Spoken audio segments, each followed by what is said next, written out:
Well, what is up, everyone? Welcome back to Kitchen Table TCG, a Team Kitchen Fable episode with Sean. Sean, how you doing, buddy? Yo, what's up, everyone? Good to be back on the channel. Doing well, a little bit like fresh out of bed, fresh out of the shower. Louis said he's got priorities this morning, so I had to adjust. I have 4 12-hour days of my wife working 12-hour shifts at work, so I'm all about kids this week. So, Sean, I am stoked to have you back on the channel. We got to do more Team Kitchen Fable stuff. Sean reached out to me. He's like, "Hey, man, we got to utilize the team more and utilize our content." And it's on me, 100% on me. So I'm stoked to talk about Team Kitchen Fable a little bit. And then you've got a new Lightning Lexi post-ban build that you quote unquote think is going to be the greatest deck ever created. That's what you told me. That is not the context at all. The context was Louis said, "Hey man, what's going to happen with the Plunder Run and Ball Lightning ban?" And I was like, "Well, we could look into Chain or Briar, but I think looking into Chain or Briar, I think the whole community is going to be doing that. It's going to be very obvious where Rune Blade falls in the next week or two. So I wanted to look into the Lightning Lexi build. It was also a little bit simpler since we don't have to worry about Plunder Run. You only have to worry about Ball Lightning. But we'll get into that later. I think we're still in like the intro phase of this video. So yeah. Sean, why don't you tell me a little bit how we're doing, Team Kitchen Fable's doing, what you're excited about for the team, and then we'll roll into the deck. Yeah, we've got a few things going on. The team's really been hitting our stride. We've almost been in action for I think like 7 months now, 7 or 8 months. We are pretty consistent with content upload, so go subscribe to us on Team Kitchen Fable. We've got some really quality commentary on all of our games in what is a awesome announcement, which if you don't know about this, please check it out. The competitive hub on Facebook has been hosting a team league with some of the top teams in the nation. Yeah, this is so cool. That's the Hyperloops. They had guys top 8 nationals. I think they had more than one guy top 8 nationals. Hyperloops, Fab Foundry, those guys are amazing, really high up in the ELO leaderboards. The card guys, everybody knows the card guys from Sebastian and Nam. And also Team LGS, which if you've ever been at one of the larger calling events, you've seen them in their green jerseys. And then you've got Team Kitchen Fable. So we've been running this league. You can see streams on Tower Number 9's channel on Twitch, and I encourage you guys all to go check it out. Team Kitchen Fable made it to the championships of this league. So we're going to be playing in the finals against the Hyperloops, which is going to be a really, really challenging match. Those guys are incredible at the game. But our plan is to do something, and we'll do an official announcement. Our plan is to do a Sunday day-long stream. That's cool. Showing all 5 of our matches. Oh, that's awesome. It'll be quite the event, and that's what's on the short term, and then the long term, the guys are really excited for ProQuest. That's awesome. Good work, dude. Congrats, and beat those guys. Let's get the championship. This is the first one, right? Oh, I lost your audio. This is the first one. Yeah. No, I manually muted my own audio. Gotcha. This is the first one. That's cool. That's awesome. Congratulations. And it's been really cool. I hear all the time that people who play against you guys reach out to me and just say, "Hey man, these guys are really fun to play against. They really enjoy the game, but they also enjoy the fun side of it and like the friendliness." And that's what, I don't care if you guys win or lose. I just want you guys to honor the community really well. And it's really cool to hear that, and that people enjoy playing against you guys. That's really important. So I hear that all the time, and that's what makes me super proud. So it's awesome seeing you guys practicing all the time in the chat. It's really funny when the ban came out. I was just kind of watching the chat and seeing everybody's like instant reactions were to be like, these are the decks that we should start playing. These are the decks that we should start looking at. It was really cool to see your guys' reaction be like, okay, how do we solve this new meta all of a sudden? And so it was just really cool to see that you guys are the attitudes and the direction of the team is really healthy and really good. Appreciate that, man. Yeah. All right, let's talk about Lightning Lexi, or just Lexi. Is this a Lightning or a Frost deck? This is Lightning. I think so this is gonna be a Death Dealer Lightning build. It never really saw insane amounts of competitive play, but you can win. You can go to your locals and win a game win a day with this match, with this deck. You can have a ton of fun. I think this is the best deck to play. If you have a friend who's newer into the game and they're playing something more controlly, like a Bravo or an Oldham, this is something that'll push their limits and yours, even if there's a big gap in skill. That's fun. And I think everyone I've talked to who's played this deck thinks it is just one of the best experiences Flesh and Blood has to offer, because it has those Kano-like elements of there are restrictions on your play lines, but it's the sandbox that you're forced into that allows you to be really creative. So I'm really pumped about this deck. I play this deck whenever I can. And that was like, there were two silver linings in the ban announcement. One is that it is logical to say that Prism will be coming back into the meta, but we won't get into that. And two was that while Ball Lightning, like seeing, pitch stacking on Briar to a Sting of Sorcery, Ball Lightning, Ball Lightning, Ball Lightning, what is anybody supposed to do against that? There's no deck that can handle that. It's just it's a massive turn. Yeah.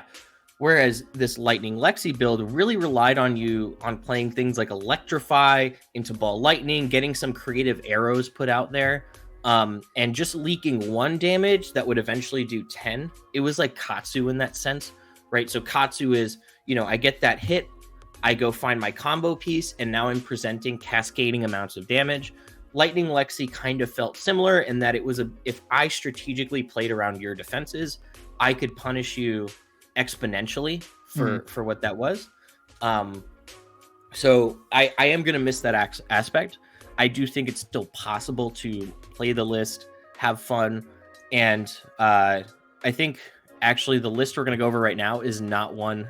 I practiced this list a little bit last night after I stayed up late just running through it, and there some of the choices I'll comment on some alternatives.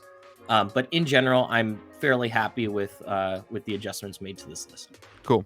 I'm going to be running this list this weekend at Compete Sports, so this will be my foray into the list while I'm visiting with George. So, all right, tell us why did you pick out with Death Dealer? What is it that builds around Death Dealer to start off the deck? So the main threatening combo, well, Death Dealer really synergizes well with 2 cards in this list. The first one is the obvious one, which is Snapshot. Snapshot, we have 9 copies of Snapshot in this deck, and Snapshot says, when you fuse this card, you may use your bow as though it were an instant once this turn. So what that means is, it means 2 things. One is you're going to get another Death Dealer load and draw. That's the obvious thing, right? But the second thing is that because Death Dealer is an action, when it is utilized as an instant, the go again on Death Dealer returns an action point to you. So it's essentially like your opponent, you can strategically string together lines of play based on when you want to get that go again at instant speed, right? And even more so is when you do instant speed go again, it's not like when you play let's say we used what's something that gives go again. Let's say I used a Razor Reflex on a Scar for a Scar that had go again already, right? Razor Reflex says when it hits, give the attack go again, and Scar for Scar already had go again. The basic rule of Flesh and Blood is that the go agains don't stack, you just get 1 go again. Yeah. Right? You get 1 action point after that attack. However, when you get go again at instant speed, it adds 1 action point. So if your Snapshot has go again, right? And whether it's from a lightning flip or whatever, or you just blinked it to give an action point, when you do that, you're going to add an action point. That's awesome. So it allows for a lot of creativity there. The second card that Death Dealer synergizes with is actually Shock Charmers. The reason being is sometimes card draw can be detrimental because eventually there becomes a diminishing return on investment. Right. And what Shock Charmers allows you to do is allows you to take those excess resources and punish your opponent for not blocking that 1 extra damage. Right.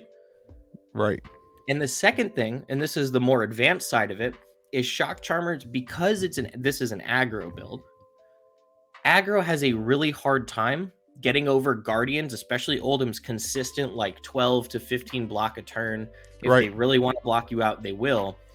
What Shock Charmers allows you to do is it allows you to save cards until the late game and strategically pitch stack to say, okay, you know, my excess resources, maybe I only use Shock Charmers once, but I pitch 2 reds that are going to be really useful later. Yeah, so that when they are focusing more on attacking, you can focus in on, like, they won't have the blocks to be able to utilize against it. That's correct. That said, Heart of Ice does really well in helping this aggro build because, again, I guess this would be the third card, is because you're going to have excess resources from Death Dealer, Heart of Ice becomes more affordable. Ah, that's good. Yep. So you definitely want to be playing Heart of Ice into the more control builds that you'll run into. And then I think it's worth noting the limitations of this list. So if you read Death Dealer closely, you'll see that you can only use it when your arsenal is empty, which completely goes against what New Horizon does, which says if you have a face-up card in Arsenal, you have 2 Arsenal slots. So you can't load 2 arrows at the same time, right? Like you can't load an arrow if you have something in Arsenal. Gotcha. So that's going to restrict your lines of play, and you have to play around that. But at the same time, New Horizon is still very, very effective, especially in my opinion. I think some people would play Skullcap into some of the more into some of the more control builds. I like because you can block out like a Crippling Crush or something. Sure. I like the New Horizon because it allows me to do things like set up 2 Electrifies in Arsenal. We're running 9 copies. That's cool. So what you do is you start the turn and you say, okay, I've got 2 Electrifies, 2 more cards coming back in. And now I've got the punishing effect of both Electrifies that you need to worry about. And sometimes you can extend a turn really like a very, very long way. If you notice, we have Art of War on the list. Art of War is going to be used for all of its offensive abilities. Art of War is great for A, just the go again when you really need it. It's great for B, using it as an attack reaction. To give you that +1 to make it uncomfortable. You know, you can treat it kind of like that ancestral empowerment on Ninja. Right. And then the Banish to draw 2 is a great way to cycle. Sometimes you just don't need 2 sleep darts in your hand. And you want to get into some of the other cards in the list. And I think that's a perfect segue. And when I say you don't want 2 sleep darts in your hand, it's a perfect segue to kind of, I think a lot of Ranger builds are very arrow focused. This one is arrow focused, but if you notice, I think we have 12 attack actions at least. We've got 3 Express Lightnings, 3 Lightning Surges, and actually we've got 7 Heaven's Claw. So Heaven's Claw Yellow was one of the additions I made to the list. Gotcha. And those are going to be ways for you to weave your arrows around a little bit more effectively, and most of those attack actions fuse for lightning, with the exception of Express Lightning.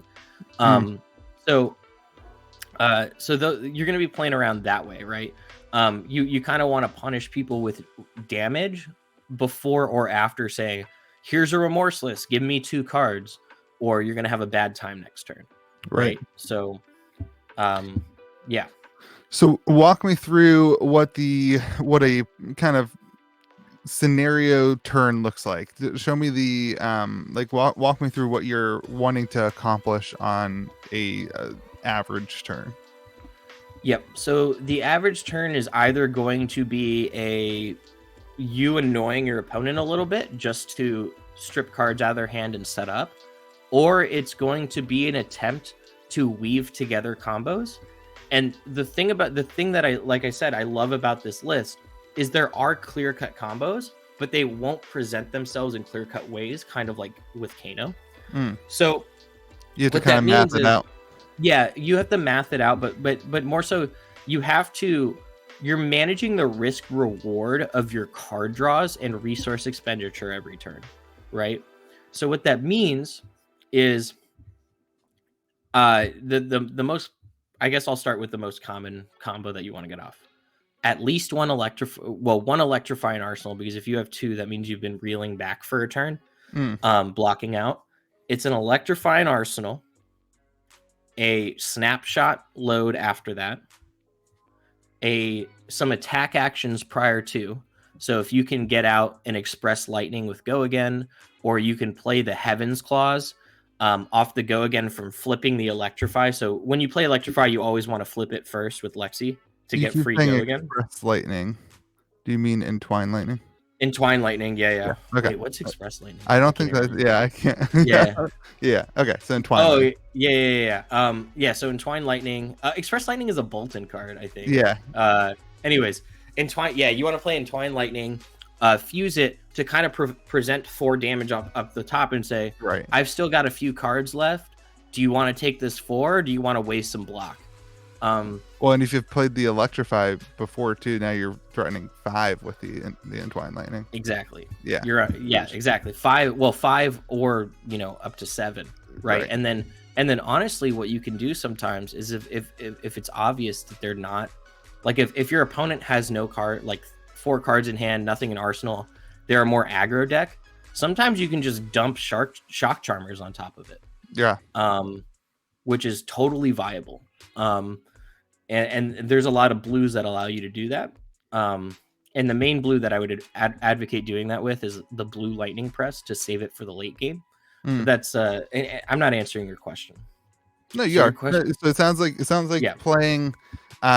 You want to have set up an Electrify in your arsenal, or multiple if you are able to pull that off. Yep. And then you're popping one of these attack actions that has Go Again, leading it into one of the death dealers, putting it in the arsenal, and then popping it from your arsenal. Exactly. And so then the ideal situation after playing an Electrify is having a snapshot that you can fuse. And the great part about loading a snapshot, okay, so let's say I load a snapshot and I have no lightning cards to fuse it with in my hand. There's a good chance with the way this list is built that I'm going to draw one from the death dealer load. And if I don't, I would always make the decision to leave the snapshot face up in arsenal, and then arsenal something different, right? That isn't an arrow, because if you ever, I guess the tip here is, if you ever arsenal 2 arrows, you will at best be able to fire both those arrows in a very efficient way and do nothing else on your next turn. And at worst, it'll take you 2 turns to get both arrows out of your arsenal. Right. So you're saying it's always worth it to double arsenal? I'm saying it's worth it to double arsenal, assuming that you have a action card as the second card in arsenal, and the arrow should not be a arrow that you cannot easily give Go Again. Gotcha. And so. Cool. So what do you think this deck is strong against, and what do you think this deck is weak against? I think this deck is really strong against. Personally, I had a great time playing it against Briar. I think it had a solid matchup against. I think it had a solid matchup against pretty much. It had a solid matchup against Ninja. I haven't tested into Viserai. I imagine it would be kind of. You could probably raise Viserai a little bit if he doesn't D up, which he should. If he doesn't D up, then he's going to have a lot of issues, because a lightning press into a double electrify or a frazzle, like that's very punishing. Yeah. Using things like Sleep Dart on Viserai, or Remorseless on Viserai are very detrimental, because Sleep Dart's going to prevent that cascading rune chant generation, and Remorseless is going to punish him for that. So you've got those arrows to really help you out there. I think Guardian's the worst matchup. Guardian, especially, I think Bravo's worse than Oldham, because with Bravo you have to worry about Crippling Crush, and typically you don't want to block on this list. And if you notice, most of the cards, they don't block at all or for much. So Art of War, Amulet of Lightning, Blink, Blizzard, If ball lightnings were in there before, so there's actually more defense in this list than there used to be. Right. Lightning press doesn't block, and that crippling crush is super, like, you're never gonna be able to stop it if it's dominated. You don't have any defense reactions. You just have to take it to the face. And for the most part, that's what you're doing here, right? Like, for the most part, you're just trying to I guess, aggro whatever's coming out. Basically, yeah. Yeah. Basically, yeah. And this can do it because of the way lightning damage works. Is it only takes 1 damage to do 5. Right. And Oldham's a little bit easier, but Oldham has more defenses than Bravo. But I think the only scenario where you lose against Oldham is if you're not efficiently using your resources, and if you are, and sometimes Oldham will just draw like Oaken Olds fused off the top. Like, it happens. There's nothing you can do about it. Yeah, it happens. But even then, getting hit by Oaken Old on this list is better because there's no discard. And and the key thing here is, while this is an aggro build, the game will go long. Yeah. Because your opponent's going to be blocking out. They're going to realize by turn 3 that if they don't block out, they'll die. Their win con is to make you run out of resources. And it's very easy for them to do. So that's why I love the list, is because it's about how you sequence your turn now, but also how you plan 3 turns ahead. And the most important thing is how you plan for the last turn of the game, right? That's just like a general, that's like one of my isms for Flesh and Blood, is like plan for the last turn. Well, plan for this turn, obviously. Plan for 3 turns from now, because if you only plan for, you're losing the concept of tempo if you only plan for the next turn. But 3 turns from now, if you're making the decision where you're in a favorable position 3 turns from now, and you do that every time, you're gonna be accounting for the long-term decisions of your opponent. And then plan for the last turn of the game, because you have to kill your opponent. So if this thing isn't going to serve you perfectly now, ask yourself, like, do I need to play the E-Strike now? Or would having a card that can give me go again no matter what, as long as I have the full hand, going to be useful later in the game? Right? That's the point. Yeah. That makes sense. That's something I struggle with Flesh and Blood for sure. Just looking at the next turn and not thinking 3 and 6 and 10 turns, down the line. It's just not something that I get. So this is a great deck to practice at. Like, it seems like this would be a great deck to practice at. So you're running off the bat, you're going to be running New Horizon, Heart of Ice, Perch Grapplers, Shock Charmers. Tunic if you're playing aggro against an aggro build, okay, that's what something that's not going to de-react. Okay, so Tunic if you're playing against an aggro build, and Skullcap if you're playing against like Crippling Crush and Bravo maybe. But frankly, in this meta I'm anticipating, just play Heart of Ice. Like, it's good against Prism, it's good against Kano, it's good against both Guardians, it's good against Ninja, it's good against Viscerai. So cool. Awesome, man. Seems like fun. I'm excited to play it this weekend and to have some fun. I'm sure I'll lose, but I'm excited to test it out and see how it goes. And I appreciate you sharing the list, man. Anything else you want to say about it? Yeah, I actually want to talk about what I switched for Ball Lightning and why really quick. Oh, perfect. Yeah. So there were 9 Ball Lightnings in the list. We took all 9 out. And I think the thing that I was looking at was, sure, Ball Lightning is Ball Lightning. It's super punishing. It's a pain in the butt. It cascades damage. It pressures for the whole turn. But can I figure out the purpose of Ball Lightning? So, like, what effectively was Ball Lightning doing to my opponent? And I found a different answer for each pitch color. So I think Red Ball Lightning did something slightly different to my opponent than Yellow Ball Lightning, and Blue Ball Lightning did something completely different than Yellow. That's cool.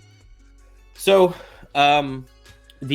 what I came up with was for the Reds. The Reds would essentially punish my opponent for it would force them to make bad blocking decisions, and it would threaten kind of like this whole turn of, well, is it going to be really bad for me? If I let 1 damage leak, how much damage is going to leak and how punished am I going to get? So I think the answer here was seek and destroy. Mm. And the reason being is it adds 3 damage. So I accounted for the 3 damage from ball lightning, right? It adds 3 damage to my next arrow attack. And the punishment is your opponent, all of the cards in their hand and arsenal at the end of their next turn are discarded. Right. So if this hits, this is extremely punishing to control decks because they're not going, like especially Oldhim. Oldhim without a card in arsenal blocks significantly less damage than Oldhim with a card in arsenal. Right. And so Seek and Destroy is saying, okay, well, it's effectively saying, well, rather than giving the consequence to my opponent in the form of damage, I'm going to give it in the terms of my long-term ability to push past their defenses. Because if I can reduce their defenses, if I can get past them this turn and reduce them for next turn, then I can continue to push past them. Yeah. Right. Awesome. So it's kind of like opening the gates there as to how much damage you can put through. The yellow was Heaven's Claws yellow. I like Heaven's Claws yellow because it is an attack for 4. Mm-hmm. It blocks for 3. It's a lightning fuse, which you need to keep that up in the deck. And it's a pitch 2, which allows you to load and shoot the Death Dealer. Yeah, that's good. And so also that one cost Death Dealer is underrated. Totally. And also Heaven's Claw is a great arsenal card. You can put it in your arsenal, you can flip it face up, and you can just attack for 4 right off the bat. And that shouldn't be underrated. I think it's a good utility card. Part of me wonders if yellow Lightning Surge might make sense to extend combos out more, but I don't necessarily. I'm not more sold on yellow Lightning Surge than yellow Heaven's Claws. I think yellow Heaven's Claws for the 3 block on those inefficient turns and just having access to more fuse, more pitch, it's good in general. Mm. There's one more pitch then. Was there the blue pitch? The blue pitch. Yeah, so the blue pitch is Blink, and the reason I put Blink here, I love Blink. You know that was my card that I was like all about. That tells you how bad I am at the game. No, I mean, I mean, this goes back to this list is really about having fun and trying to be creative. If personally, I think if you really wanted to be smart, you would probably play blue Lightning Surge over Blink, to be honest. But Blink allows for more creative play. You can hide your turn. Basically, you can very easily say, I don't have any action points. I have no way of gaining action points. And then you can come behind someone, for a Command and Conquer or something like that, or start with Command and Conquer and put it up front. And that's something to note is also you can Lightning Lexi flip and then play a Command and Conquer for 6 to start the turn. You can Lightning Lexi flip, play your Art of War, Command and Conquer for 7, and then go about the rest of your turn. So yeah, I think Blink was just an interesting. I mean, Blue Ball Lightning didn't block for anything. Blink will give you more opportunities to E-Strike, draw a card to kind of see, kind of shuffle through your deck a little bit more. It'll allow for more surprises when someone's not expecting, or maybe you play a Seek and Destroy into a Remorseless for 8, and your opponent blocks with, let's say they're a Rune Blade and they block with 4 cards because they need to block with 4 cards, right? And then you blink and you throw a Lightning Surge behind them and you've just dealt 4 damage. Yeah. It's just a way to use at your discretion and try to get creative about the ways you're going to leak damage. I like it. I like the leak damage strategy of just like kind of aggressively throwing things at your opponent that they just have to constantly make bad decisions and deal with. I think that's the heart of what this is forcing your opponent to like make decisions and not know exactly what's coming next. Which sounds like a lot of fun. Yeah, man. Enjoy it. I'm gonna wreck George with it. That's the goal. He'll have no clue what to do. He'll be like, wait, there's other heroes other than Briar? I've never played anything else. Yeah, I'm excited for that. I hope there's content. Will there be content? I'm going to do my best. All right, man. All right, dude. I appreciate you. Anything else that you want to say about the team or about the deck or anything else you want to finish up with?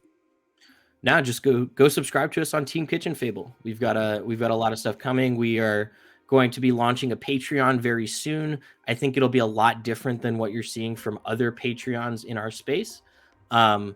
And I think you'll get a lot out of it if you are an intermediate or advanced player looking to improve, or even if you're a beginner looking to kind of see what's over the hill as far as advanced Flesh and Blood play goes. So Yeah.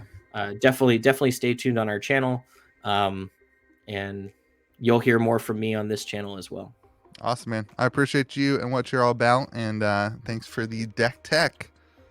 Yes, sir. Thanks for having me, Louis. Everyone remember to be kind to the people around you, and we'll see you again next video.